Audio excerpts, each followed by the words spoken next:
નમસ્કાર દર્શક મિત્રો, બ્રેકિંગ ન્યૂઝમાં આપનું હાર્દિક સ્વાગત છે। આપ જોઈ રહ્યા છો ગુજરાત ન્યૂઝ 24। માનવતાની મહેક આઝાદ ચેરિટેબલ ટ્રસ્ટ દ્વારા નિઃશુલ્ક એમ્બ્યુલન્સ સેવાનો શુભારંભ।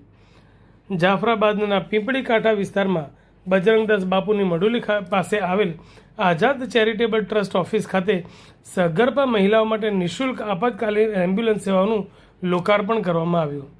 સમાજના વડીલોના આશીર્વાદ તથા દાતાશ્રીઓના અમૂલ્ય સહયોગથી શરૂ કરવામાં આવેલી આ સેવા અંતર્ગત સગર્ભા મહિલાઓને જરૂરિયાતના સમયે તાત્કાલિક અને નિઃશુલ્ક એમ્બ્યુલન્સ સેવા મળી રહેશે। આ સેવાકીય પગલું લોકાર્પણ ખંડેરા હનુમાનજી મંદિરના મહંત શ્રી ગોમતીદાસ બાપુના વરદ હસ્તે કરવામાં આવેલું। આ પ્રસંગે આઝાદ ચેરિટેબલ ટ્રસ્ટના સભ્યો, જાફરાબાદ શહેરના વડીલો, આગેવાનો તથા લોકસેવકો ઉપસ્થિત રહ્યા હતા। ઉપસ્થિત મહાનુભાવોએ આ માનવતાભરી પહેલને બિરદાવી ટ્રસ્ટના સેવાભાવી કાર્યકરો અને દાતાશ્રીઓનો આભાર વ્યક્ત કર્યો હતો। ગુજરાત ન્યૂઝ 24 માટે જિલ્લા બ્યુરો ચીફ જિગ્નેશ બારૈયા, અમરેલી। સૂર્યકોટી સમપ્રભ નિર્વિઘ્નમ કુરુ મે દેવ સર્વ કાર્ય સુસર્વદા।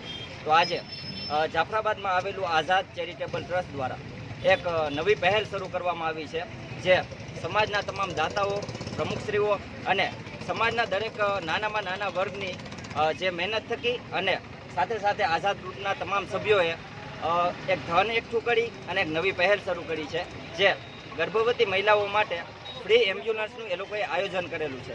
તો સમાજમાં કોઈ પણ ગર્ભવતી મહિલાઓ હોય તેમને રાતની કે કોઈ પણ જાતની ઇમરજન્સી તકલીફ પડે તો આઝાદ ગ્રુપ દ્વારા એમ્બ્યુલન્સ રાખવામાં આવી છે, જેના દ્વારા બહેનોને તાત્કાલિક ધોરણથી હોસ્પિટલે અમે ખસેડી શકીએ। તો આ એમ્બ્યુલન્સ લાવવામાં જે લોકોએ પણ મદદ કરી છે, ફાળો આપ્યો છે, એ તમામ દાતાઓનો પણ હું દિલથી ધન્યવાદ માનું છું।